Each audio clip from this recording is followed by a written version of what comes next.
Yes, entry note कीजिएगा।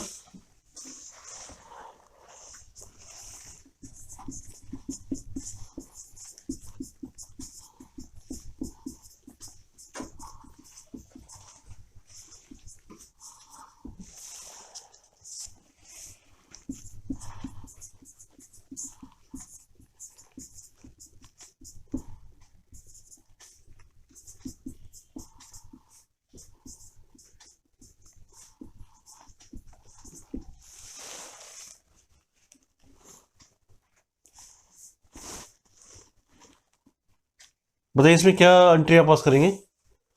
Actually मुझे आपको एंट्री नहीं करानी, मुझे आपको एक कंसेप्ट आपको क्लियर कराना है कि प्रैक्टिकल लाइफ में कैसे होता है।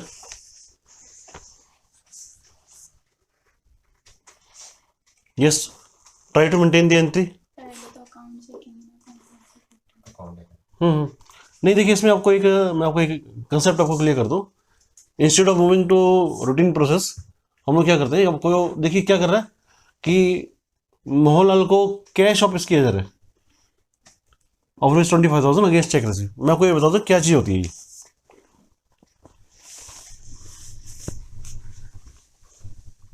एंट्री अपनी नोट कर लेना।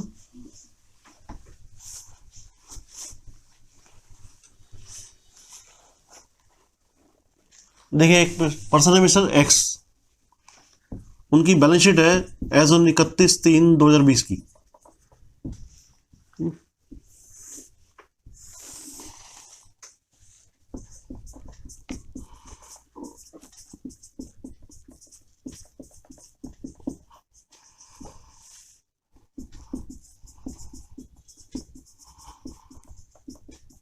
बैलेंस शीट आप नोट कीजिएगा।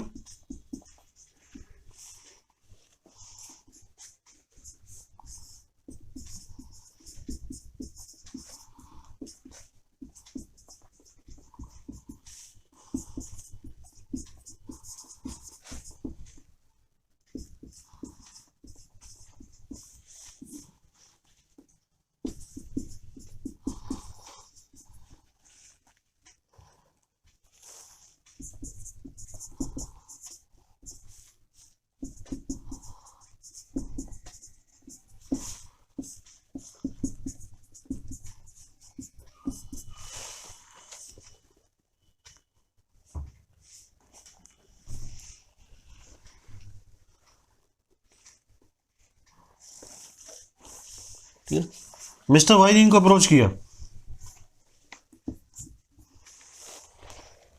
वाई ने कहा कि मुझे वाइट फंड की जरूरत है। ठीक है, तो आप मुझे जो है ये अमाउंट आप जो आपकी बैलेंस शीट में 1.5 लाख रुपये आपका कैश नजर आ रहा है, इसके बदले में आपको अपना कैश देता हूं और वो कैश आप जमा करा के मुझे चेक वापस कर दीजिए। ठीक है ना, आप समझिए क्या ट्रांजेक्शन है इसके अंदर कि देखिए जब आप मिस्टर एक्स जमा कराने जाएंगे मिस्टर वाई का कैश, तो कैश में तो कहीं आप आइडेंटिफाई नहीं कर सकते किसका कैश है। ठीक है ना, तो ये कैश अगर मिस्टर वाई के पास क्या है, अनअकाउंटेड मनी है।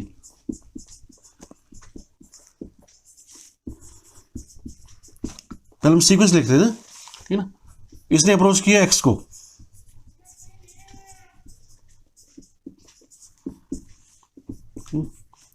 गिव हिम कैश,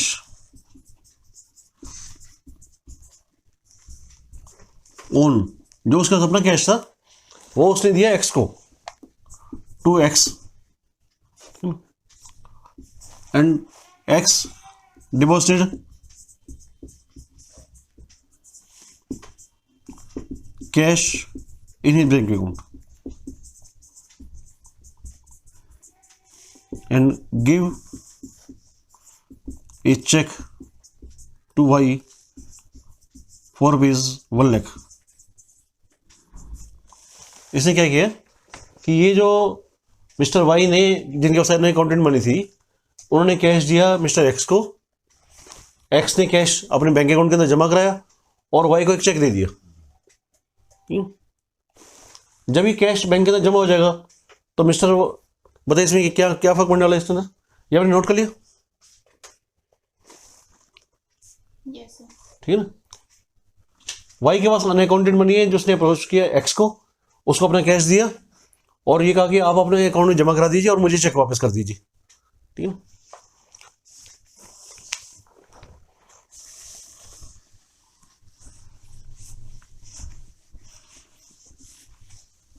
अगर ये कैश मिस्टर एक्स अपने अकाउंट में जमा कराएंगे और उनको एक चेक देंगे तो क्या एंट्री होगी?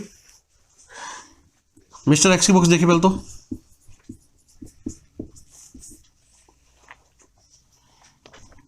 एक्स की बुक्स में क्या एंट्री पास होगी बताइएगा? Bank account debit,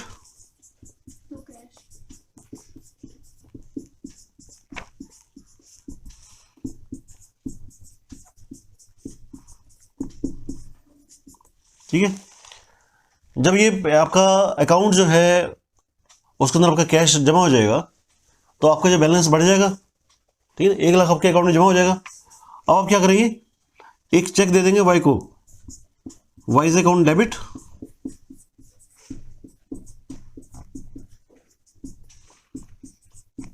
to bank.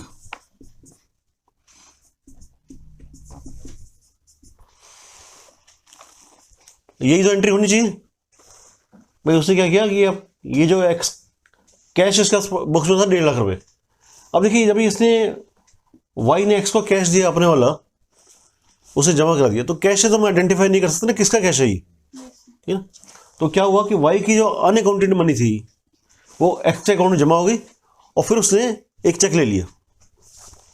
अब बताइए इस ट्रांजेक्शन का इफेक्ट क्या होगा इस बैलेंस शीट के ऊपर, कि यहां पर आपका बैलेंस, बैंक तो आपका डेबिट होता है 1 लाख से और 1 लाख से क्रेडिट हो गया आपका, तो बैंक में तो कोई फर्क आपके पड़ने वाला नहीं है। 1.5 लाख आपके कैश पहले था, आपने कैश जमा करा दिया 1 लाख का, तो आपके पास बचा 50,000, ठीक है। और आपने क्या किया कि आपने वाई के अकाउंट को डेबिट कर दिया, तो loans and advances to Y,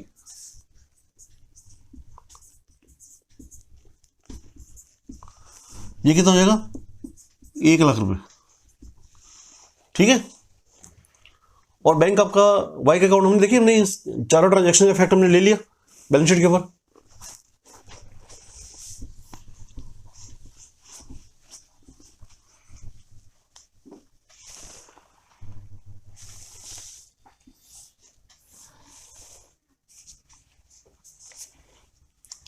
अब वाई की बुक्स में क्या होएगा,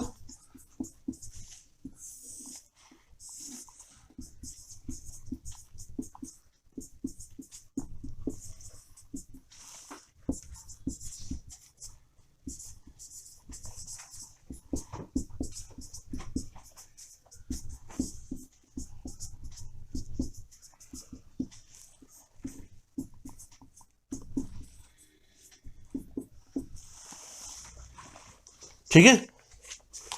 बताइए कि ट्रांजेक्शन का अनजस्टिफाइड है, बिल्कुल वैसे है ना कि आपने क्या किया कि आपने उसको चेक दे दिया एडवांस के तौर पे, ठीक है ना, और ये दिखा रहा है कि मैंने वाई को एडवांस दिया। वाई की बुक से दिखा रही है कि मैंने एक्स से 1 लाख रुपए का मैंने लोन लिया, ठीक है। इधर उसके बैंक अकाउंट में, क्योंकि उसने चेक से ट्रांजेक्शन की थी, तो उसके बैंक अकाउंट में 1 लाख रुपए का चेक का बैलेंस आ गया इसके अंदर, ठीक है। अब बताइए इसमें क्या दिक्कत हुई है, इसे बताइए नुकसान किसका हो रहा है? एक्स का नुकसान हो रहा है, जस्टिफाई कीजिए।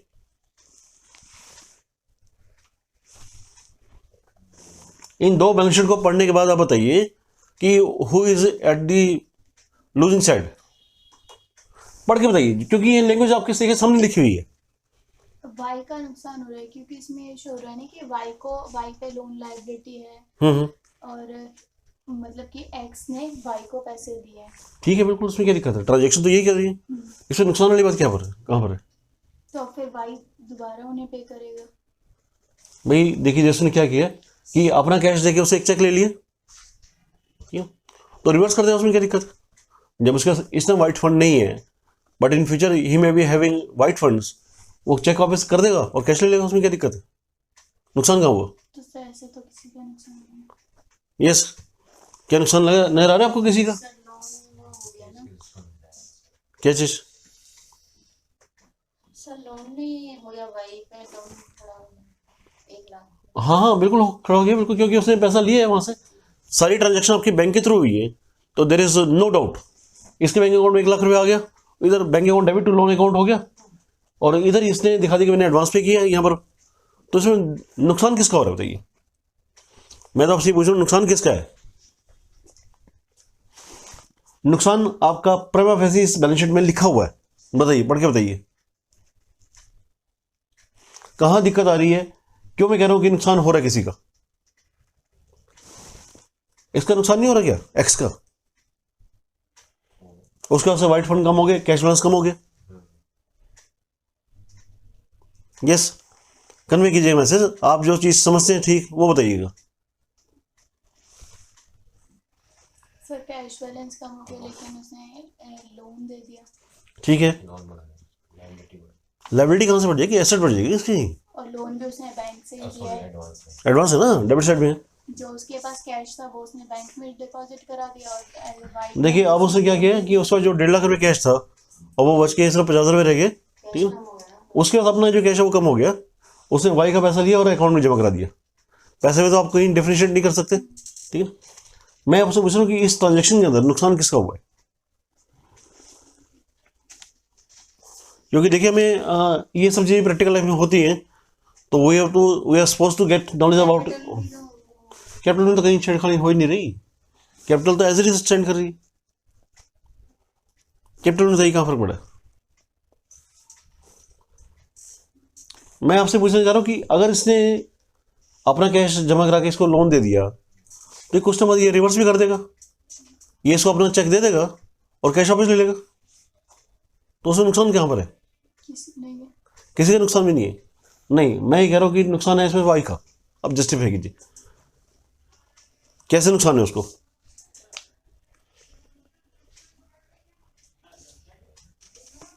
लोन देखिए लैंग्वेज पड़ी है इसकी, लैंग्वेज ये कह रही है कि एक्स कह रहा है कि मैंने उसको पैसे दे रखे, ठीक है ना। वाई ये कह रखा है मैंने एक्स से लोन ले रखा है, कोई कॉन्ट्रडिक्शन नहीं है। अब बताइए, लैंग्वेज पढ़ के बताइए कि क्या एक्स क्लेम करना चाहे वाई के ऊपर कि मैंने आपको पैसा दिया था, मुझे वापसी कीजिए, तो क्या वाई को वापसी नहीं करना पड़ेगा? वापसी करना पड़ेगा। देखिए उसमें क्या हो गया, और वो ऑफकोर्स क्या होगा कि जैसे ये ट्रांजैक्शन हुई होगी तो एक्स ने ये ट्रांजैक्शन फ्री में नहीं की होगी, ठीक है ना। उसने कुछ ना कुछ अपनी इनकम जरूर गेन की होगी, कुछ ना कुछ कमीशन अपना लिया होगा, ऐसे आपको वाइट करके नहीं देगा, ठीक है ना। नॉर्मली हम जो लैंग्वेज में बोलते हैं कि इससे ये पैसा वाइट हो गया, ये जो आमतौर पर आप जो सुनने में आता है आपके पास, यही बात है कि पैसा वाइट हो गया, ठीक है ना। तो पहली बात तो ये है कि एक्स ने कुछ कमीशन चार्ज किया होगा इसके लिए, ठीक है ना, 4 to 5% जो भी मार्केट में चलता है, वो तो ऑब्वियस है क्योंकि आपकी ट्रांजैक्शन वो फ्री में तो करेगा नहीं, ठीक है ना। तो वो कुछ ना कुछ अमाउंट वो जरूर लेगा। दूसरी बात देखिए, नुकसान इसमें देखिए कि एक्स ये कह रहा है कि मैंने आपको पैसे दे रखे, वाई कह रहा है कि हाँ मैंने आपसे पैसे ले रखे, तो कॉन्ट्रडिक्शन नहीं है आपस में। अब वो कहता है कि ठीक, अब एक्चुअल में तो कोई किसका पैसा है, ये वाई का पैसा है ना, वाई का पैसा है जो एक्स ने अपने अकाउंट के अंदर जमा करा दिए, ठीक है। ये पैसा एक्स का तो नहीं था, लेकिन उसको वो क्लेम कर सकता है अगर उसको चाहे तो। कोर्ट ऑफ लॉ में बिना एक पैसा दिए हुए वो कह सकते हैं कि मैंने आपको पैसा दिया था, आपकी बुक्स ऑफ अकाउंट ये शो कर रही है कि हाँ मैंने पैसा ले रखा है, मेरी बुक्स ऑफ अकाउंट ये शो कर रखी है कि मैंने आपको पैसा दे रखा है, तो लाइए मेरा पैसा वापसी कीजिए। आप देखिए ना, इसमें नजर आपको समझ आएगी कि कहाँ नुकसान हो रहा है इसके अंदर, कि Y X can claim this amount in the court of law, and court of law में वाई का जो क्लेम है बिल्कुल डिफीट हो जाएगा, ठीक है ना। क्योंकि इसमें एक्स ये क्लेम है ही नहीं, Y can not deny this fact. क्या वाई मना कर सकता है? वो तो कह रहा है हाँ मेरा पैसा बैंक में आया हुआ है और यहां पर बकायदा एंट्री में शो कर रहा हूं, तो एक्स का लॉस तो इस केस में नहीं है, लेकिन वाई का लॉस है। और दूसरा बताइए वाई का लॉस इसमें कहां पर है? नहीं, ये लॉस कहां पर है? सर ऊपर से 4% एक्स्ट्रा जो वो भी पे करना, वो तो ठीक है, वो तो पे हो गया, क्योंकि आप ट्रांजैक्शन करोगे तो ऐसी ट्रांजैक्शन आपकी फ्री में तो होंगी नहीं, कहीं ना कहीं आपको अमाउंट तो पे करना पड़ेगा। एक अमाउंट नुकसान तो मैंने आपको कन्वे कर दिया कि यहां पर इसको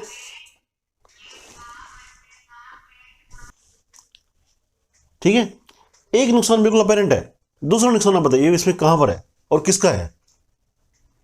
मैंने आपको बता दिया भाई, एक तो उसको कमीशन पे करना पड़ेगा, दूसरा ये जो अमाउंट है, अगर मान लीजिए मैं तो आपको एग्जाम्पल में सिर्फ 1 लाख रुपए दिए, अगर ये ज़्यादा का अमाउंट है तो दिक्कत आ जाएगी, क्योंकि एक्स ने तो कुछ पैसा अपने यूज़ ही नहीं किया, वो तो पैसा सिर्फ वाई का ही है, वो वाई का पैसा जो है वो क्लेम कर सकता है, अब उसको कोई रोक नहीं सकता भी आप, और आपका जो क्लेम है। यस, और लॉस बताइएगा इसमें किसका है और क्यों है, क्या दिक्कत आ सकती है आपको।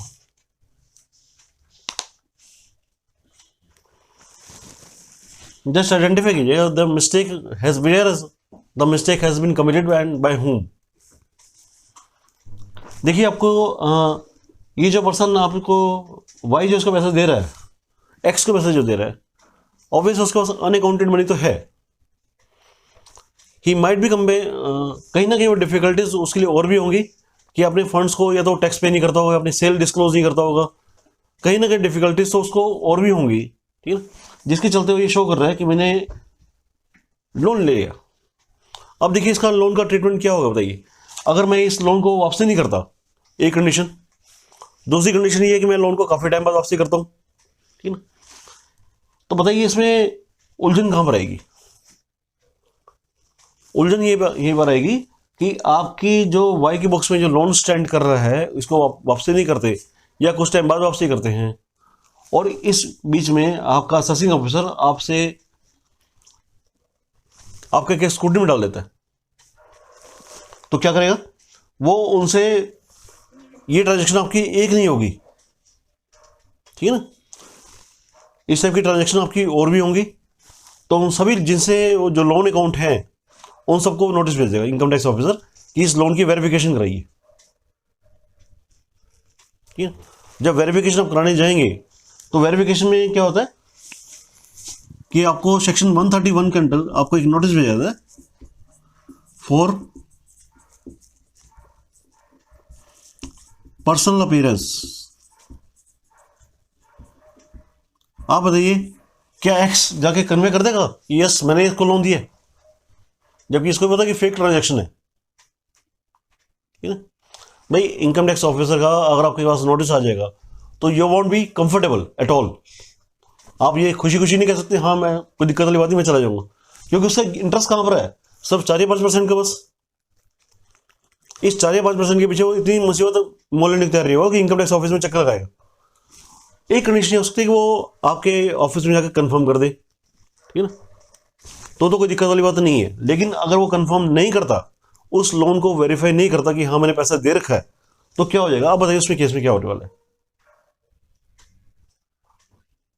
फिर वाई की इनकम में ऐड कर देंगे। यस, ये जो लोन उसकी बुक्स में स्टैंड कर रहा है, ये एक ट्रांजेक्शन का आपको मैं रेफरेंस दे रहा हूँ, there might be some other transaction also, ठीक है। तो ये जितनी भी ट्रांजेक्शन आपकी लोन की खड़ी हुई है ये आपकी इनकम में आ जाएंगी, वाई की इनकम में ऐड हो जाएंगी। अब बताइए अगर ये इनकम में ऐड होती हैं तो बताइए इसमें मुझे क्या नुकसान होने वाला है। टैक्स पे। देखिए उसमें टैक्स को मैंने बताया था कि अगर इसमें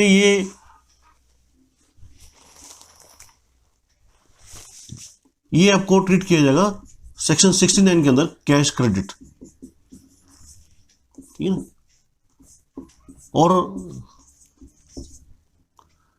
इसमें पेनल्टी लगेगी 60% का टैक्स।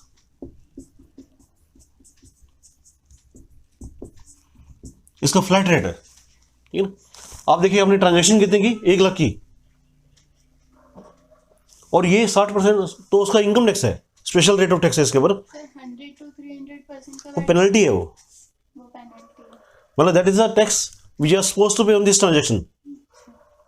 1 लाख के ऊपर आप क्या करेंगे कि 60,000 तो आप टैक्स पे करेंगे प्लस 100 to 300% ऑफ टैक्स आपको पेनल्टी इम्पोज हो जाएगी। तो बताइए अगर ये आपकी 100% भी अगर वो पेनल्टी इम्पोज करते तो दैट इज इक्वल टू 60,000, यानी कि आपकी 1 लाख की ट्रांजैक्शन के ऊपर आपको 1,20,000 रुपये कम से कम अमाउंट आपका नुकसान हो गया। आप बताइए कहाँ से फेवरेबल है, ठीक है ना। तो दिस टाइप ऑफ ट्रांजेक्शन्स और जब भी आपकी पकड़ में आ जाएंगी आपको नुकसान ही करेंगी, ठीक है ना। तो you are suppose to maintain your books of accounts. देखिए आपके बुक्स में जो कैश क्रेडिट आ रहा है ये जस्टिफाई, मतलब ये जेन्युइन होना चाहिए, सीधी बात ये। अगर इसको जेन्युइन ना करके आप क्या करते हैं, फेक ट्रांजेक्शन आप करने की कोशिश करते हैं, अपनी अनअकाउंटेड मनी को आप अकाउंट में लाने की कोशिश करते हैं, तो that will be created penalty for you, ठीक है। जितने आपने ये सब ट्रांजेक्शन करे उतने अमाउंट का आपको कहीं ना कहीं नुकसान हो जाएगा आपको, ठीक है। तो इस टाइप की जो ट्रांजेक्शन्स हैं उसको आप अवॉइड कीजिए, ठीक है। ट्राई टू मेक कि आपकी जो बुक्स ऑफ अकाउंट्स हैं और आपकी जो इस टाइप की जो इन्फॉर्मेशन है that is bound to have suspicion, क्योंकि उसने कहीं मिस्टेक क्यों की है, इसको वाइट फंड की जरूरत क्यों पड़ रही है, क्योंकि आपने क्या कर रहा है कि अपने सेल को सप्रेस कर रहा है, अपने एक्सपेंसेस को ओवरस्टेट कर रहा है, कहीं ना कहीं इसको दिक्कत है।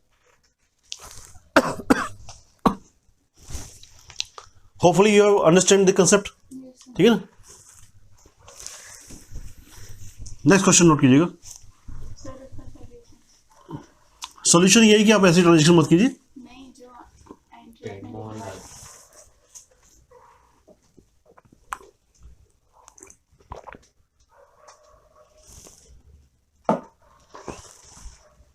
मुझे आपको एंट्री नहीं करानी थी, मुझे आपको कंसेप्ट क्लियर करना था।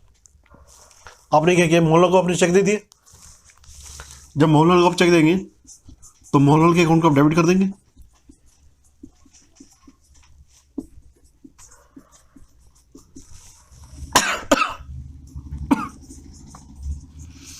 और कैश आपके पास आ गया है।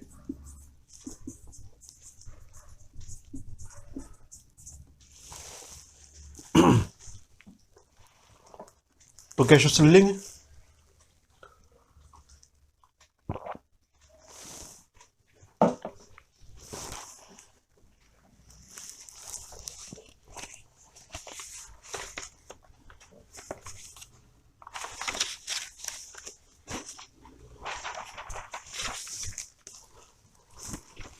नेक्स्ट एंट्री नोट कीजिएगा।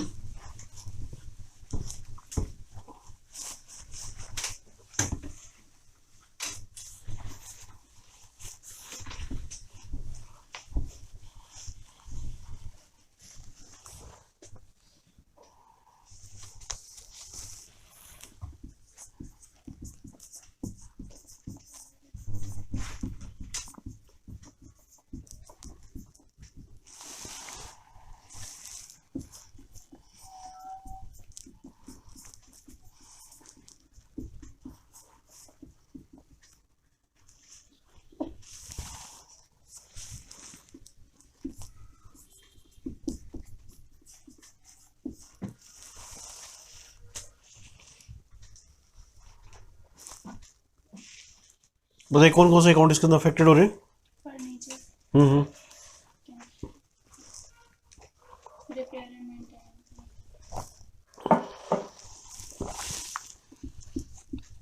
आप कह रहे हैं फर्नीचर का अकाउंट अफेक्टेड हो रहे हैं।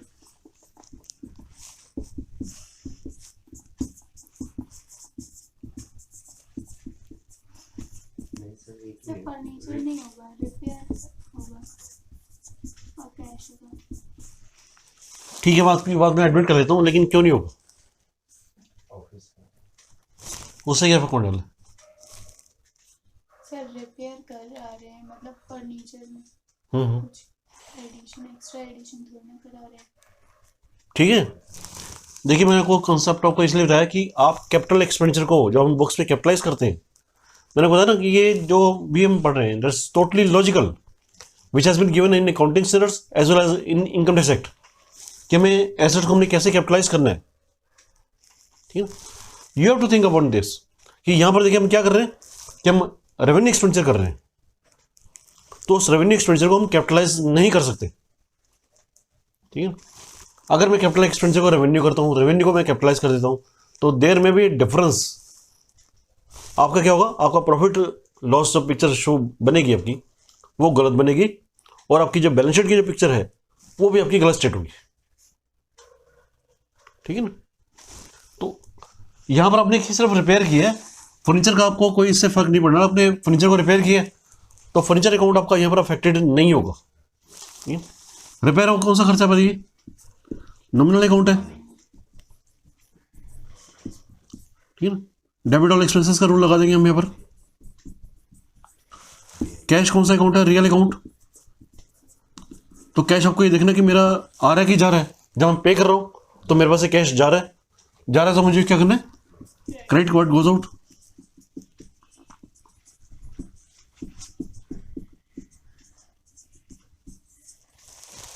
ठीक है, एंट्री आपकी बनी repair of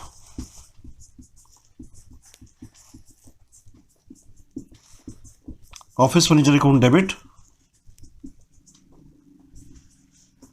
to cash.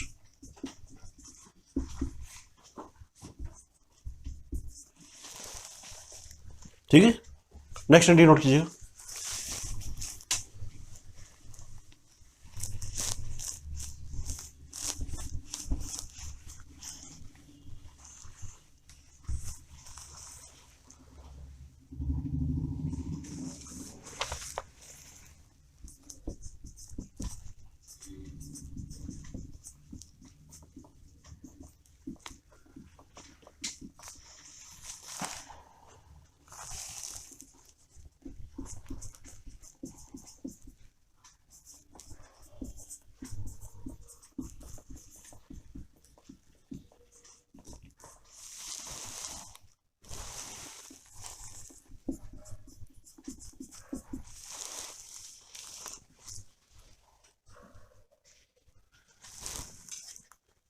Goods sold to Lalchand and cash receive rupees 15,000। इसकी सिर्फ एक जर्नल एंट्री बनाइएगा।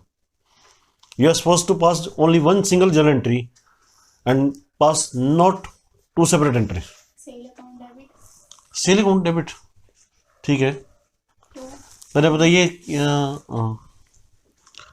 अकाउंट्स अफेक्टेड हम देख लें।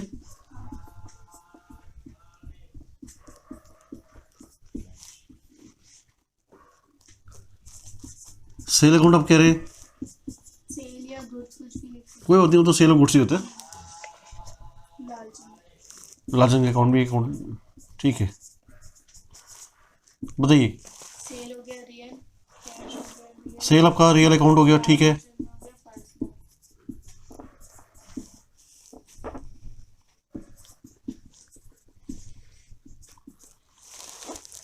पर्सनल अकाउंट में मुझे क्या देखना होता है कि मैं किस पर्सन को, किसको बेनिफिट मैं दे रहा हूं और कोई पर्सन मुझे बेनिफिट दे रहा है।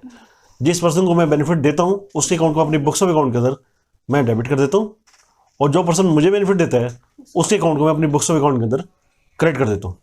ठीक है,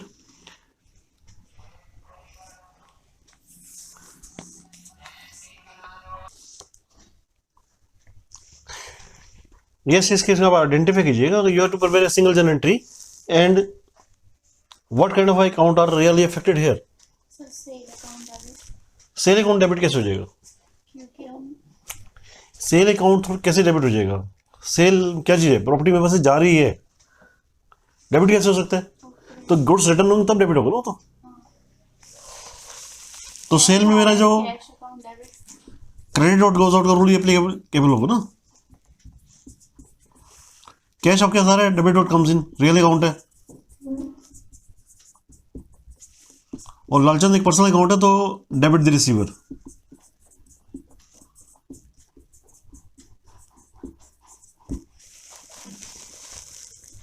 ठीक है ना। अब देखिए मैं, सर लेकिन हम इसको गुड्स बेच के इसको बेनिफिट दे रहे हैं ना। नहीं, आपने देखिए 25,000 रुपये की ट्रांजेक्शन की है, 15,000 रुपये रिसीव किए, 10,000 का बेनिफिट तो आपने फिर भी उसको दे दिया, हाँ तो उसको डेबिट नहीं करेंगे। हाँ, तो डेबिट करेंगे। यस, एंट्री आप क्या करेंगे? लालचंद के अकाउंट को आप डेबिट करेंगे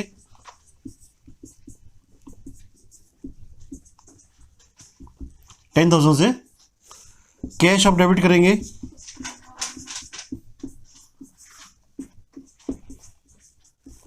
15,000 से, और सेल को आप क्रेडिट करेंगे।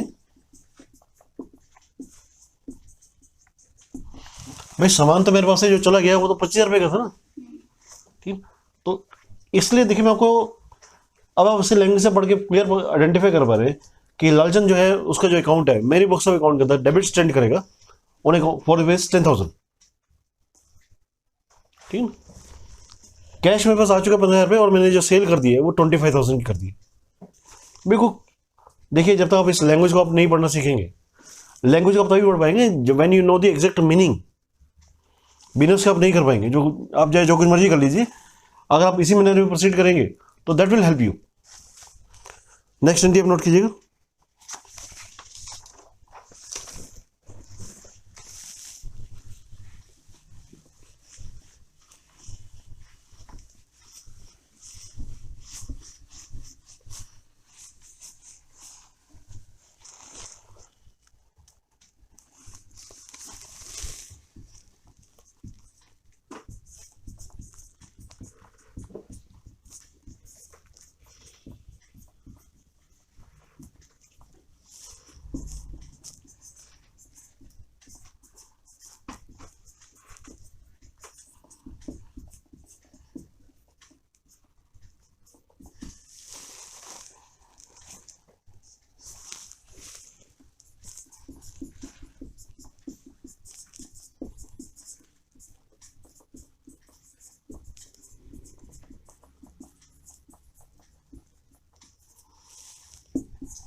आपने राजकुमार को अप्रोच किया कि मुझे 1 लाख रुपए का लोन चाहिए आपसे, उसने अमाउंट पे भी कर दिया, लेकिन आपने क्या किया, उसने क्या किया कि 1% की दर से 1 महीने का के हिसाब से 6 महीने का इंटरेस्ट काट के आपको पेमेंट कर दी। उसने कहा मैं आपको 6 महीने का एडवांस इंटरेस्ट जो है आपसे एडवांस लूँगा।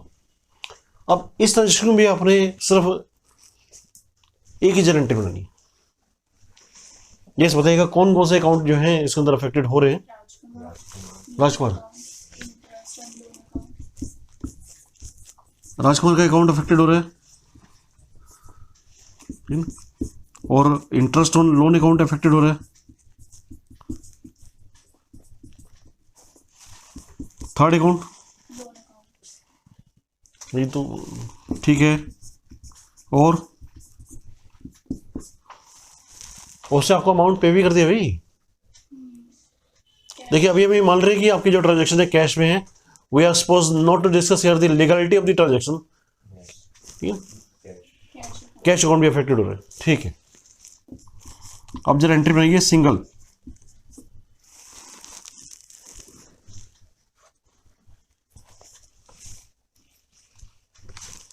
बताइए, आइडेंटिफाई कीजिए राजकुमार का अकाउंट कौन सा अकाउंट है। ऑब्वियसली पर्सनल अकाउंट है। ठीक है, अगर ये पर्सनल अकाउंट है तो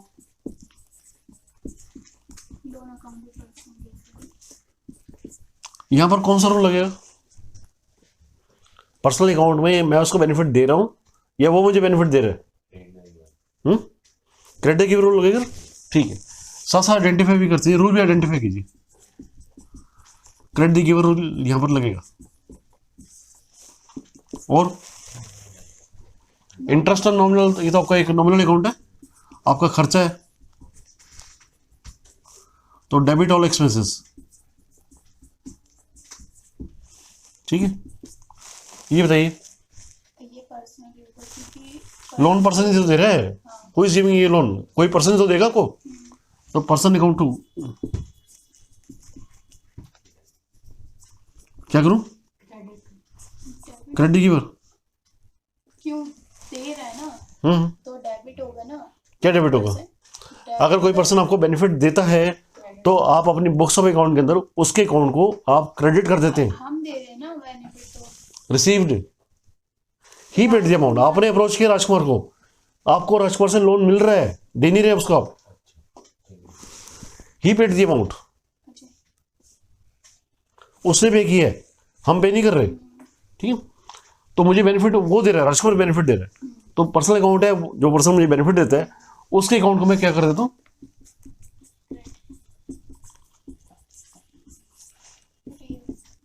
ये मेरा रियल अकाउंट है, मेरे पास पैसा आ रहा है, तो डेबिट व्हाट कम्स इन।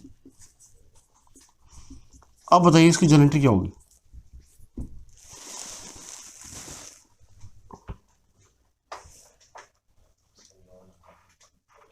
नहीं, लोन अकाउंट डेबिट हो जाएगा, डेबिट डेबिट कैश क्या डेबिट हो जाएगा। Debit loan around 1 lakh. Okay मुझे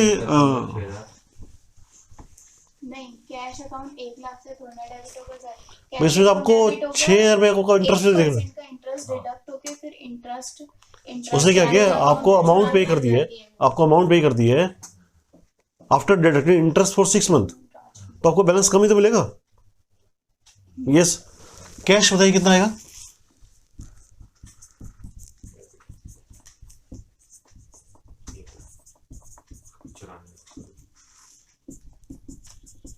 इंटरेस्ट ऑन लोन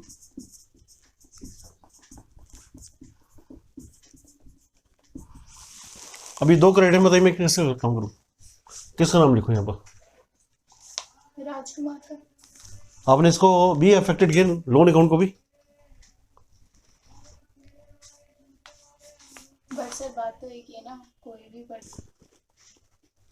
यस, ये बताइएगा कि आपका राजकुमार अकाउंट या लोन अकाउंट में से आप किसको अमाउंट सर किसी डेबिट कितना। हाँ जी, एक ही बात है, राजकुमार ही लोन दे रहे हैं तो फिर तो ये आपका 2 अकाउंट यहाँ पर अफेक्टेड नहीं करते, आपका सिर्फ एक सिंगल अकाउंट अफेक्टेड होता है, राजकुमार लोन अकाउंट, क्योंकि आपकी लायबिलिटी इंक्रीज हो रही है। तो राजकुमार सॉरी,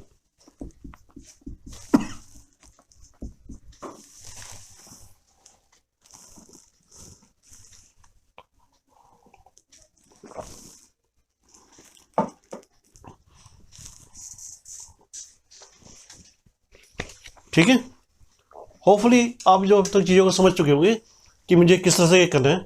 रूल्स वही के वही है, ओनली थिंग इज आपको क्या करना था, you have to follow the steps.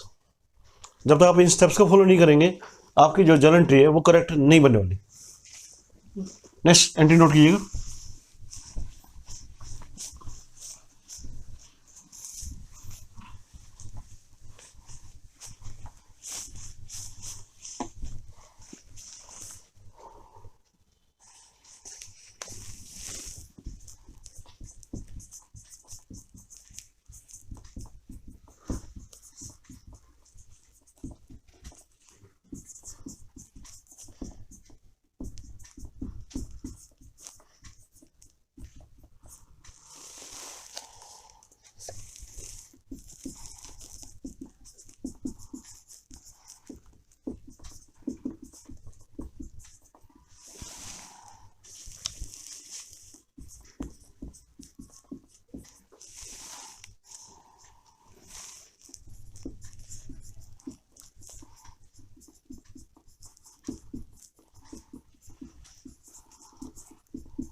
ठीक है, बताइए कौन कौन से अकाउंट में इसके अंदर अफेक्टेड हो रहे हैं।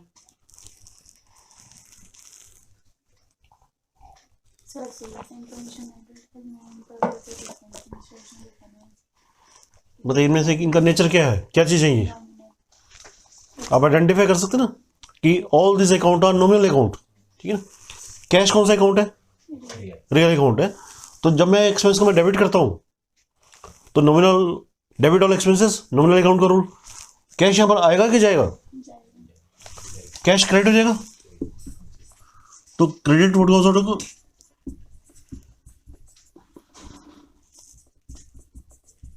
ठीक है।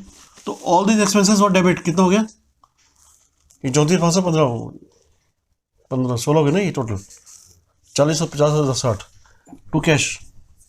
आप इन सब एक्सपेंस को डेबिट करके 60,000 आप कैश को क्रेडिट कर देंगे। ठीक है, नेक्स्ट एंट्री नोट कीजिए।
देखिए ट्रांजेक्शन हुई क्या पहले वही आइडेंटिफाई कीजिए कि एक्सिंग कंपनी ने क्या किया कि वाई एन कंपनी की एसेट्स और लायबिलिटी टेक ओवर की है।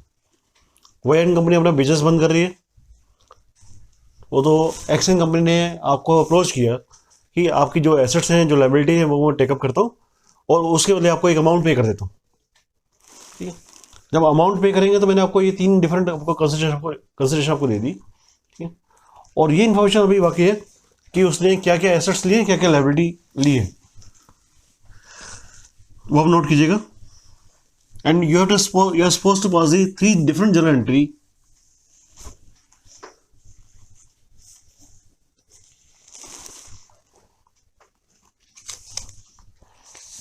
यस, आपने स्टॉक इन ट्रेड लिया है,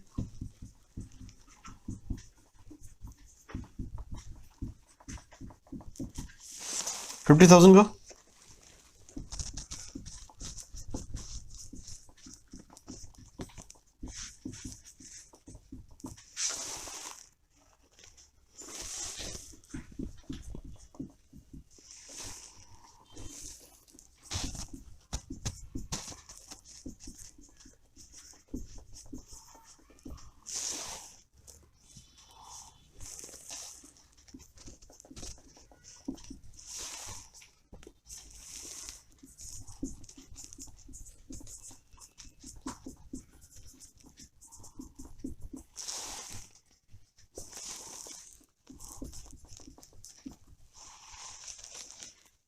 ठीक है, एंड ये कितना अमाउंट हो गया, 1.5 लाख।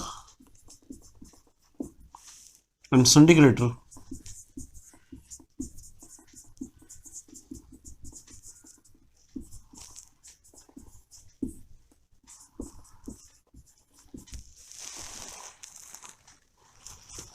ठीक है, नेट मैंने 75,000 के जो एसेट्स एंड लायबिलिटीज लिए, 1.5 लाख का मैंने सामान लिया, तो मैं 75,000 अपनी लायबिलिटी भी ली है कि ये मुझे आपको मैं इनका अमाउंट जो है वो पे कर दूंगा।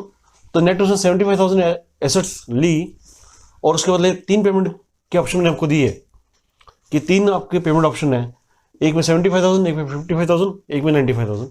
तो 3 डिफरेंट केस में आप 3 डिफरेंट एंट्रीज बनाइए।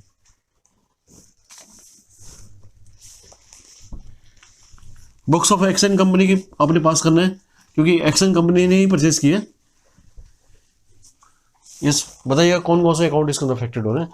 First we are assuming that you paid rupees 75,000 has been paid by X and company purchaser, जिसने अपनी आपकी एसेट्स और लायबिलिटीज को परचेज की।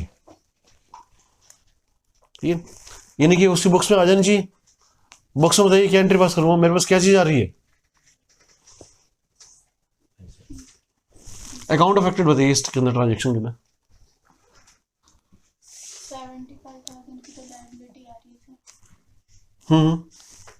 एसेट्स, Assets, liability, एसेट्स नहीं आ रही assets, भाई। बुक्स में आप देखिए ना, जब आप स्टॉक लेके जाएंगे, आपने वाइन कंपनी का स्टॉक ले लिया, तो that stock shall remain in your books of note, रहेगा ना, रहेगा बुक्स के अंदर। तो ये डेबिट आएगा कि नहीं आएगा आपके पास। सर आप बोले कि 75,000। नेट एसेट की बात करो, नेट एसेट जो से नेट जो अमाउंट यही करना है भाई। 75,000 की आपने नेट एसेट्स ली और 75,000 उसको पे कर दिए वाइन कंपनी को। तो मैं आपसे पूछना चाह रहा हूं कि मुझे बुक्स में क्या एंट्री पास करनी है इसकी। सिंपल करेंगे, हमने जो तरीका पहले फॉलो किया हुआ है, अभी भी हम वही फॉलो करेंगे। आपके अकाउंट्स कौन कौन से अफेक्टेड हो रहे हैं इसके अंदर। assets, liability, एसेट्स लायबिलिटी क्या हो रहे हैं, ठीक है। देखिए ये बताइए आपका कौन सा अकाउंट है, ये सारे अकाउंट आपके कौन से हैं। एसेट तो हमारा रियल अकाउंट हो गया। एसेट्स रियल अकाउंट हो गया, मेरे पास सामान आपका आ रहा है और एक लायबिलिटी में अपनी बुक्स में ले रहा हूँ मुझे पर्स, ठीक है ना। ये आपका संडे क्रेडिट आपके पर्सनल अकाउंट हो गया। तो stock in trade account debit,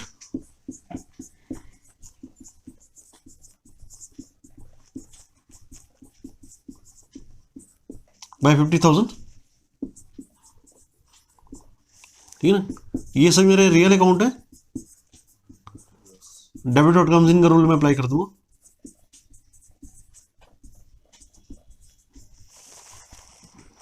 furniture account debit,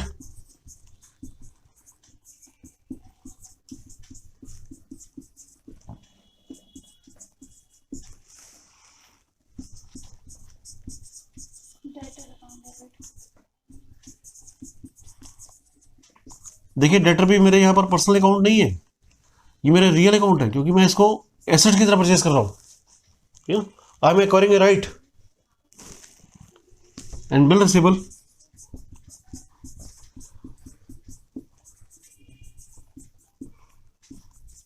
account debit. ये बताइए सामान कितने का हो गया। 1.5 लाख का सामान आपके पास हो गया। लायबिलिटी आपकी बुक्स में कितनी आ रही है, 75,000 की।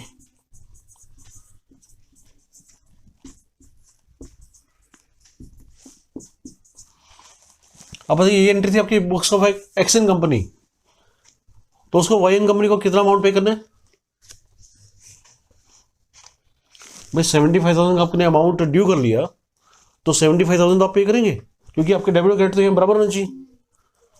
ओनली यू शैल पे ओनली रुपीज 70। आपको होता है ना 3 डिफरेंट पेमेंट ऑप्शन कि आपको 75,000 जो था वो पे करना था एक कंडीशन में, सेकंड कंडीशन में आपको 55,000 पे करना था, थर्ड कंडीशन में आपको 95,000 पे करना था, ठीक है?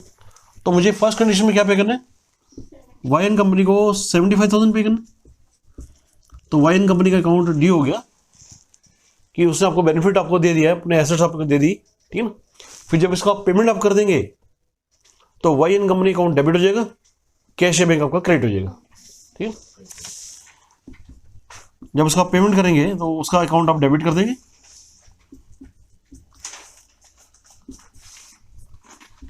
टू कैश 75,000, ठीक है। अब सेकंड ऑप्शन बताइए इसमें कि मुझे इसकी क्या ट्रीटमेंट करनी चाहिए, क्योंकि मैंने क्या किया, मैंने सेकंड केस में उसको 55,000 अमाउंट मैंने वो किया, जो मैंने इसका अमाउंट ड्यू किया है कि मैं आपको 55,000 आपको पे कर दूंगा, तो यहाँ पर YN कंपनी को हम कितना पे करेंगे, जो उसका अमाउंट ड्यू करेंगे दैट शैल बी 55,000। तो अब आपके जो हैं डेबिट और क्रेडिट मैच नहीं कर रहे, बताइए इसको मुझे क्या करना चाहिए। पहले आप बताइए आपको बेनिफिट हुआ कि लॉस हुआ है? बेनिफिट हो रहा है। किस चीज़ का बेनिफिट? पे नहीं करना, कम पे करना है। कम पे करना है, तो ये आपका बेनिफिट है कि लॉस है? बेनिफिट ये तो मैंने आपको क्या बताया था, नॉमिनल अकाउंट। भाई जहाँ हम क्या देखते हैं, नॉमिनल अकाउंट हमारे किस चीज़ के होते हैं, सिर्फ चार चीज़ों के, एक्सपेंस जो है। एक्सपेंस, इनकम, गेन या लॉस के। बेनिफिट हो रहा है तो दैट मीन्स कि आपका ये नॉमिनल अकाउंट है, ठीक है। नॉमिनल अकाउंट है तो मैं क्या करूँगा, क्रेडिट कर देंगे। क्रेडिट कर दूंगा, ठीक है ना। Gain on sale of assets and liability, या फिर उसको कैपिटल रिजर्व में आप ट्रांसफर कर देंगे, इसको आप ट्रांसफर कर देंगे टू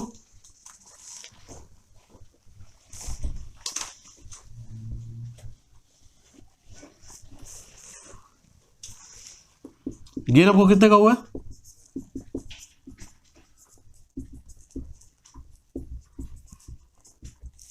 यस गेन बताइए कितना हुआ? गेन 75,000 का कहां से हो गया भाई? 20,000। आपने भाई इन कंपनी को प्रॉमिस किया कि मैं आपको पे कर दूंगा 55,000, तो 20,000 का गेन हुआ आपका, ठीक है। तो 20,000 के गेन को जब आप अपनी बुक्स में रिकॉग्नाइज कर लेंगे, considering the nominal account rule that all benefit shall be credited, debit all expenses and losses and credit all incomes and gains, तो ये आपका 20,000 का जो अमाउंट है ये आपका क्रेडिट हो जाएगा, ठीक है। थर्ड कंडीशन बताइएगा,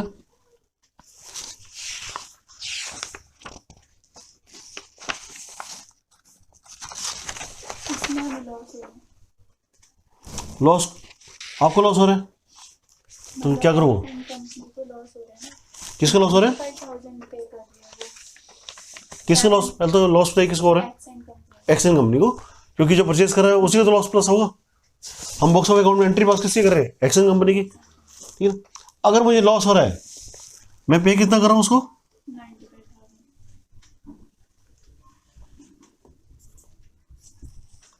क्यों? अब देखिए आपका एक क्वेश्चन था गुडविल, मैंने आपको आंसर किया था कि अगर आपकी गुडविल पर कोई पेड है तो then it shall be recognise in books of account.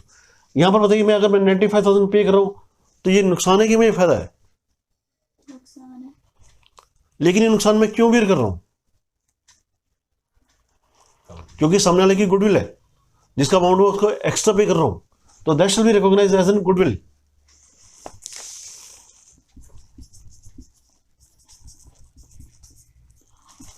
Goodwill account debit 20,000, तो ये आपका जो डेबिट और क्रेडिट का जो टोटल है ये बिल्कुल मैच हो जाएगा, ठीक है। इस अमाउंट को आप पे कर देंगे, वाइन कंपनी अकाउंट को डेबिट करके 95,000 से उसको आप कैश या बैंक जो भी है आपको पे कर देंगे, ठीक है। तो देखिए अभी तक हमने ऑलमोस्ट 30 एंट्रीज आपने पास कर ली हैं, ठीक है। क्या आपको जो रूल्स ऑफ अकाउंट आपने अभी तक पढ़े हैं, क्या उसमें आपको कोई चेंजेस नजर आया? जो हमने एप्लीकेशन की है, जो हमने डेफिनेशन मैंने आपको बताई थी, क्या हमने उसको एज इट इज अप्लाई तो नहीं, कोई डिफरेंस तो नहीं है उसके अंदर, ठीक है। तो ये मैं आपको कह रहा हूँ, ये जो भी ट्रांजेक्शन आपकी होती है you have to apply your, जो भी आपको डिसीजन मेकिंग करनी है, first you have to think about that what kind of accounts are affected in this transaction. उसका नेचर आइडेंटिफाई कीजिए, फिर आप रूल आइडेंटिफाई कीजिए कि इसके अंदर कौन कौन सा रूल मेरा एप्लीकेबल हो रहा है, then switch to journal entry. हम लोग क्या करते थे पहले कि डायरेक्ट जर्नल एंट्री बनाते थे। डायरेक्ट जर्नल एंट्री बनाने से क्या हो रहा है, उसके जो इम्पैक्ट है उसको आप थॉरली अंडरस्टैंड आप नहीं कर रहे, ठीक है ना। तो we shall continue in the next class considering more examples. वहाँ मैं आपको और मैसेज कन्वे करूँगा कि हमें और क्या चीज़ों को ध्यान में हमें रखना होता है, और जो डेबिट एंड क्रेडिट के जो प्रिंसिपल्स हैं उसको हमें कैसे अप्लाई करना है, ठीक है ना।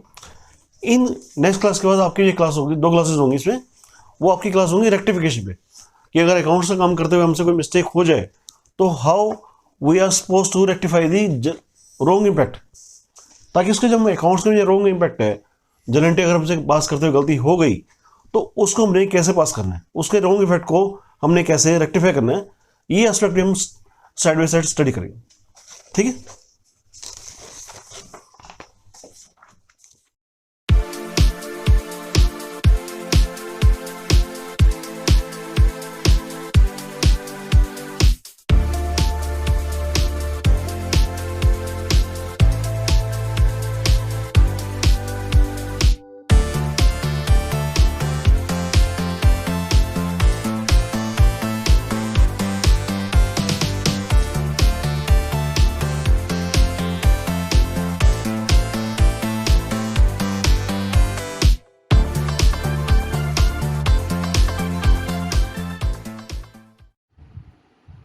हेलो फ्रेंड्स, आज का हमारा जो टॉपिक है टैली में वो है बजट। अब बजट की हम बात करते हैं, बजट होता क्या है पहले तो ये जान लेते हैं।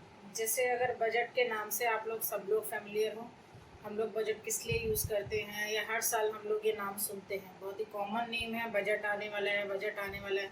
क्या होता है उस बजट में? बेसिकली बजट में क्या डिफ़ाइन किया होता है, जितने भी पूरे साल में खर्चे होने वाले होते हैं उसकी सारी डिटेल, फ्यूचर में क्या क्या खर्चे आप करोगे, किस तरीके से करोगे, वो सारा उसके अंदर डिफ़ाइन होता है कि गवर्नमेंट ने किस किस चीज़ पे क्या क्या खर्चा करना है वो उसके अंदर डिफ़ाइन होता है। ऐसे ही अगर हम बात करें बेसिकली बजट होता क्या है, हम अगर अपने घर जनरल टर्म्स में ही बात करें, हम क्या करते हैं, अगर मेरी सैलरी 10,000 है तो 10,000 रुपये को मुझे किस तरीके से खर्च करना है, कहाँ कहाँ खर्च करो कि मेरे खर्चे ज़्यादा ना हो जाए।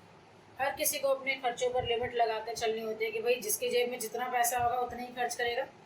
या फिर एक कहावत होती है, जितनी चादर हो उतने पैर पसारना चाहिए, भाई जितने पैसे होंगे उतने ही खर्च करेंगे। लेकिन वो खर्च कैसे करेंगे, पहले उसकी एक एस्टिमेशन लगानी पड़ेगी ताकि हमारे खर्चे हमारे लिमिट से ज़्यादा ना हो जाए। तो उसके लिए हम क्या करते हैं, बजट लगा के रखते हैं, एक लिमिट लगाते हैं ताकि हमारे एक्सपेंसेस ज़्यादा ना हो जाए। अगर मेरी सैलरी 10,000 है तो भाई मैं उस 10,000 का एस्टिमेशन लगाऊँ कि 2,000 मुझे राशन में खर्च करना है, मुझे 1,000 इलेक्ट्रिसिटी का बिल पे करना है, मुझे 1,000 पानी का बिल पे करना है, 1,000 के आपको कपड़े लेने। इस तरीके से आप क्या करोगे, अपने एक्सपेंसेस को एस्टिमेट करोगे कि किस चीज़ पे आपको कितना खर्च करना है। आप जब ज़्यादा होगा तो आपको देखना है किस तरीके से मैनेज करना होगा कि आपको लग रहा है मेरे खर्चे भाई ज़्यादा हो रहे हैं, तो किसी जगह पर कम करोगे अपने खर्चों को ताकि आप उसी लिमिट के अंदर ही काम कर सको। 10,000 सैलरी है तो भाई 10,000 तक ही खर्च कर पाओगे, उससे ज़्यादा नहीं कर पाओगे। ये तो हुआ जनरल टर्म्स में, नॉर्मल लाइफ में। अब बात करते हैं टैली के अंदर। अब टैली के अंदर भी हमारे खर्चे होते हैं।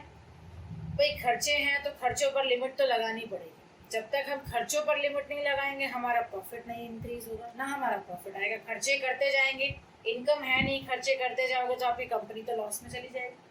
अगर आप चाहते हो आपकी कंपनी प्रॉफिट करे, गेन करे, तो आपको क्या करना पड़ेगा, एक्सपेंसेस को लिमिट लगानी पड़ेगी, एक्सपेंसेस को रोकना पड़ेगा कि ज़्यादा खर्चे ना। आप रोक भी सकते हो, टाइम टू टाइम टैली के अंदर चेक भी कर सकते हो आपका कितना एस्टिमेशन था, कितना खर्च हो गया और कितना अभी बचा है। उसी के अकॉर्डिंग आप आगे की भी प्लानिंग कर सकते हैं। ठीक है, मैंने यहाँ पर डेफिनेशन दी हुई है, वो देखते हैं। Budget is used to make estimation of expenditure that can be incurred in future. Budget किस लिए यूज होता है, एस्टिमेशन लगाने के लिए। किस पे एस्टिमेशन लगाएगा, खर्चों पर। कौन से खर्चे, जो आप फ्यूचर में करने वाले हो या फिर जो फ्यूचर में होने वाले हो। बजट का यूज क्या होता है, मैंने आपको अभी बताया था। The advantage of making budget is that it helps in making control over expenditure. आपके खर्चों पर कंट्रोल लगाने के लिए, आपके खर्चों पर लिमिट लगाने के लिए, ताकि आप उस लिमिट से ज़्यादा खर्चा ना कर सकें। अब बात करते हैं टैली के अंदर। Tally generate a report which shows variance. Variance मतलब होता है difference between budget and actual amount. Budget और एक्चुअल अमाउंट मतलब आपका बजट था 10,000 का, एक्चुअल में आप कितना खर्चा कर चुके हो। ये चीज़ें आप दो तरह से कैलकुलेट कर सकते हो, एक होता है ऑन क्लोजिंग बैलेंस पर और एक नेट ट्रांजैक्शन पर। वो जब मैं प्रैक्टिकल बताऊंगी तो आपको बताऊंगी कैसे करना है इनको यूज़। अब जैसे यहाँ पर क्या हुआ, हमने क्या किया, हमारी कंपनी ने एक बजट क्रिएट किया 15,000 रुपये का for the financial year 1 April 2019 to 31/3/2020। 20 पूरे साल का हमने बजट यहाँ पे क्रिएट किया। उसके अंदर हमने 3 ट्रांजेक्शन की हैं। टेलीफोन एक्सपेंसेस पे किए हैं, एक अपने 4 अप्रैल को किया है, एक 5 को किया है और एक 6 को। इन तीनों एक्सपेंसेस को पूरे साल के अंदर जितने भी एक्सपेंसेस आपके रिकॉर्ड हुए हैं वो आपने जो भी आपने खर्चे किए हैं उनको आप क्या करोगे, रिकॉर्ड करोगे। फिर आप चेक करोगे कि आपका बजट कितना था, कितना हो गया, कहीं एक्सेस तो नहीं हो गया, अगर कम है तो और आगे कितना कर सकते हैं। तो उसके लिए आपको क्या करना है, टैली के अंदर सबसे पहले आपको वही एक्स्ट्रा फीचर्स के लिए F11 में जाना है। F11 में जाकर अभी यहाँ स्टॉक से रिलेटेड कोई काम नहीं है तो अकाउंटिंग फीचर में ही जाएंगे। अकाउंटिंग फीचर में यहाँ पर बजट एंड सिनेरियो मैनेजमेंट होता है। यहाँ पर हम मेंटेन बजट एंड कंट्रोल को यस करेंगे, एक्सेप्ट करवाया। एक्सेप्ट करवाने के बाद हमने अकाउंटिंग फीचर को एक्टिवेट किया है तो इससे रिलेटेड जो ऑप्शन आएगा वो आपका अकाउंट्स इन्फो के अंदर आएगा।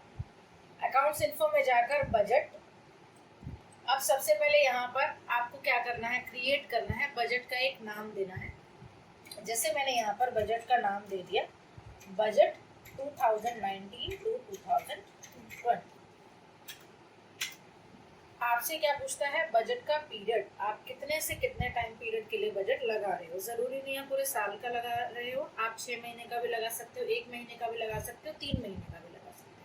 ठीक है, अब हम क्वेश्चन के अकॉर्डिंग चलेंगे तो यहाँ पर जो हमारा बजट बना हुआ है वो 1/4 से लेकर 31/3 तक बना हुआ है। तो 1/4 to 31/3। आप यहाँ बजट 2 तरह से लगा सकते हो। अगर आप अपने एक्सपेंसेस के टोटल ग्रुप पर लगाना चाहते हो, जैसे मुझे टोटल इनडायरेक्ट एक्सपेंसेस पे देखना है, मुझे इस साल जो खर्चे करने हैं वो 50,000 या 5 लाख के करने हैं, तो वो आप ग्रुप वाइज देखोगे। लेकिन अगर पर्टिकुलर अकाउंट वाइज मतलब मुझे जो रेंट पे करना है या स्टेशनरी पे इस साल 10,000 खर्च करना है, तो अगर आप पर्टिकुलर अकाउंट वाइज करना चाहते हो एक्टिवेट तो यस करोगे लेजर को। अगर आप ग्रुप वाइज देखना चाहते हो या लगाना चाहते हो तो बजट, तो आप ग्रुप को यस करोगे। पहले हम लेजर वाइज देखते हैं, यस। अब हम लेजर की बात कर रहे हैं तो ऑब्वियसली यहाँ पर लेजर होना चाहिए। जिस पर आप बजट लगाना चाह रहे हो वो लेजर यहाँ पर बना होना चाहिए। जैसे हमने जो बजट लगाना है, जो हमारी एंट्री हुई है, वो हमारा बजट लग रहा है किस पर, टेलीफोन एक्सपेंसेस। पूरे साल हमने जो खर्चा किया है वो टेलीफोन एक्सपेंस का किया है। तो हम यहाँ पर Alt+C एक लेजर बना लेते हैं टेलीफोन एक्सपेंसेस के नाम से। ये हमारे इनडायरेक्ट एक्सपेंस है, एक्सेप्ट करवा दिया। जैसे कि यहाँ पर type of budget on closing balance जो शो करता है आपके टोटल बैलेंस पर शो करता है, टोटल अमाउंट पर होता है। और दूसरा होता है नेट ट्रांजैक्शन। नेट ट्रांजैक्शन मतलब एक एक ट्रांजैक्शन के अकॉर्डिंग आपको दोनों में से जो सा ऑप्शन यूज करना है वो यूज कर सकते हो। इसका इफेक्ट जो दिखता है मेन रिपोर्ट में दिखता है और एंट्री में इसका कोई इफेक्ट नहीं है। ठीक है, हम क्लोजिंग बैलेंस पे लेके देखते हैं। अमाउंट हमारा जो टोटल बजट था टेलीफोन का वो था 15,000, तो हम यहाँ पर 15,000 अमाउंट डाल देते हैं और इसे एक्सेप्ट करवा देते हैं। एक्सेप्ट करवाने के बाद अब हम क्या करते हैं, एंट्री करते हैं अकाउंटिंग वाउचर में।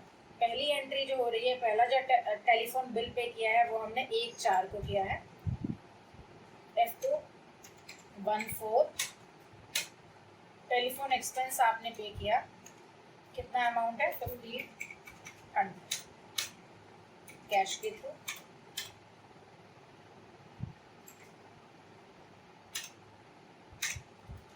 ठीक है, दूसरी एंट्री करते हैं। आपने 1/5 को फिर टेलीफोन बिल पे किया 3500 का।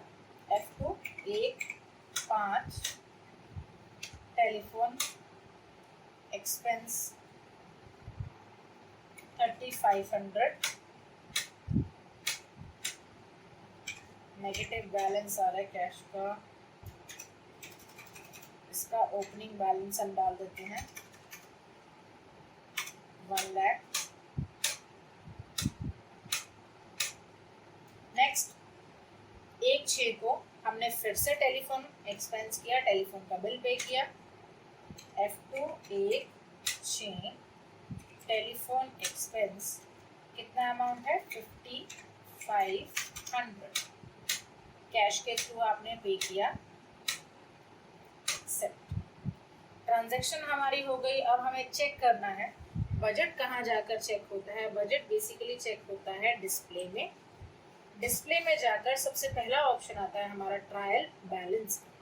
ट्रायल बैलेंस के अंदर जाएंगे। ट्रायल बैलेंस में यहाँ पर आपको आपने जो खर्चा किया वो इनडायरेक्ट एक्सपेंस पे किया था, एंटर किया। नेक्स्ट आता है टेलीफोन एक्सपेंस, जहाँ आपने बजट लगाया है। अगर आपने ग्रुप वाइज लगाया होता तो आप यहाँ ग्रुप वाइज देखते। अगर आपने लेजर पे लगाया है तो लेजर पर जाकर आपको एक की प्रेस करनी होती है, Alt+B, B for budget, Alt+B। जैसे ही आप Alt+B प्रेस करोगे तो वो आपसे पूछेगा बजट का नाम, जिस नाम से आपने बजट बनाया है। जैसे ही आप उस पर एंटर करोगे यहाँ पर आपको डिटेल शो कर देगा। देखिए यहाँ पर 3 कॉलम आ रहे हैं, इसको मैं समझा देती हूँ। एक होता है आपका बजट, जितने अमाउंट का आपने बजट लगाया। मैंने टोटल जो अमाउंट का बजट लगाया था वो लगाया था 15,000। टेलीफोन एक्सपेंस जो होंगे टोटल पूरे साल के अंदर कितने के होने चाहिए? 15,000 के होने चाहिए। एक्चुअल में कितने खर्चा हुआ? 10,500, 10,500 तक के आप इलेक्ट्रिसिटी कह रही हो, टेलीफोन एक्सपेंस कर चुके हैं।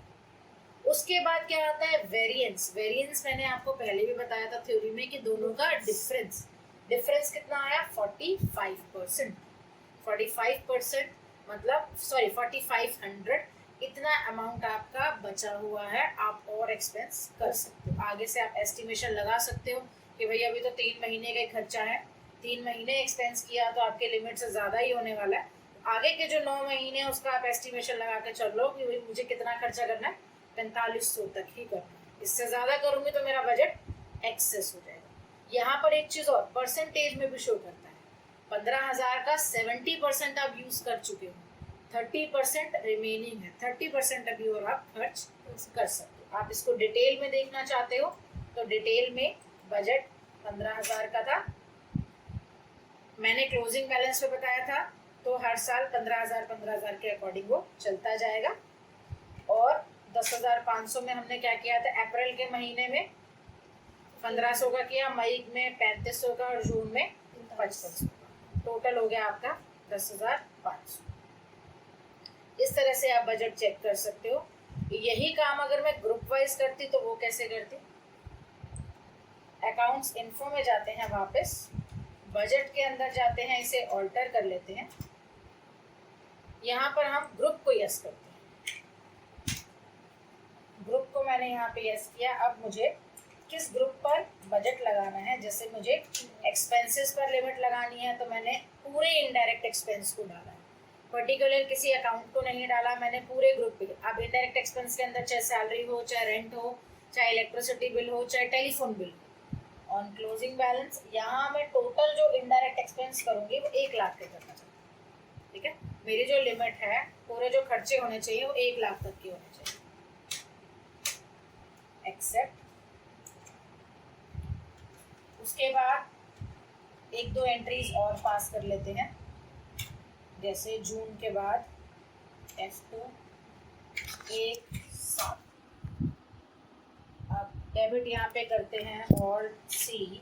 मैंने यहाँ पे इलेक्ट्रिसिटी बिल पे किया,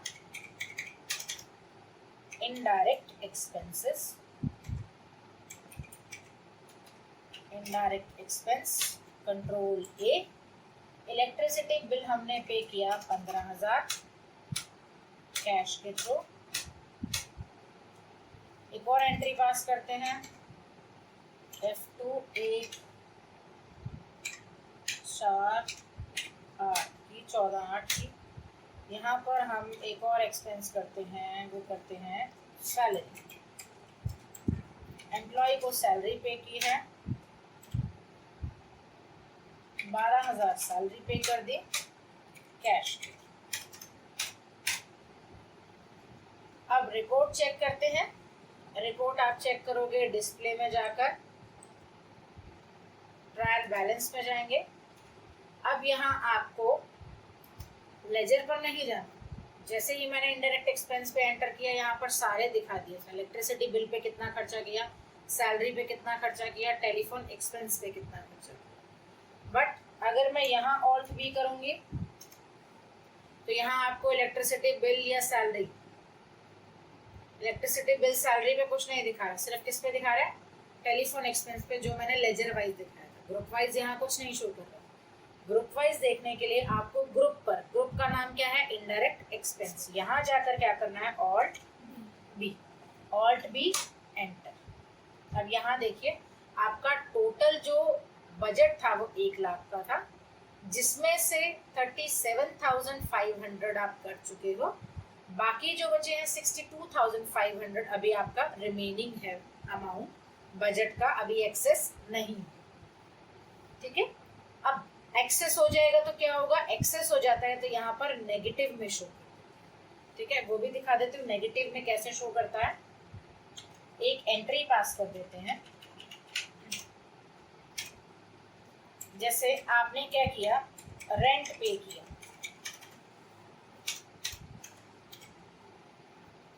रेंट था मेरा 1 लाख का,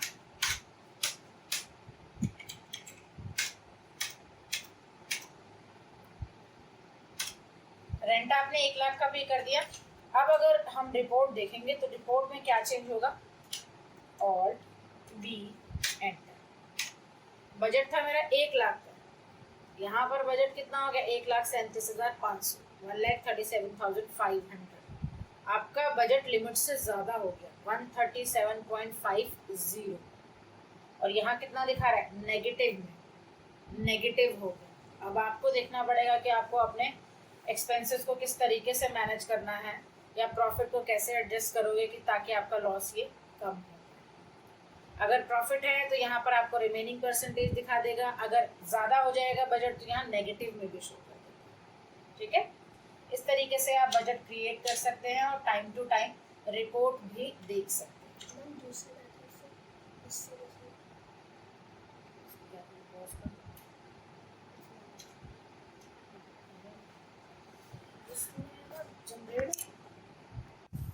अभी मैंने जो आपको बताया बजट क्लोजिंग बैलेंस पर, क्लोजिंग बैलेंस मतलब टोटल अमाउंट पर आपका जो ईयरली बेसिस पे टोटल अमाउंट होगा उसके अकॉर्डिंग कैलकुलेट होगा। दूसरा ऑप्शन था नेट ट्रांजैक्शन। ट्रांजैक्शन मतलब जैसे जैसे आपने एंट्री की है, जिस डेट की आपने एंट्री की है उन डेट्स के अकॉर्डिंग कैलकुलेट करके दिखाएगा। जैसे अगर आपने 1 अप्रैल की एंट्री की है और कोई एंट्री नहीं की तो वो 1 दिन का कैलकुलेट करके दिखाया था। अगर आप 15 दिन की एंट्री करोगे तो 15 दिन के अकॉर्डिंग कैलकुलेट करके दिखाएगा।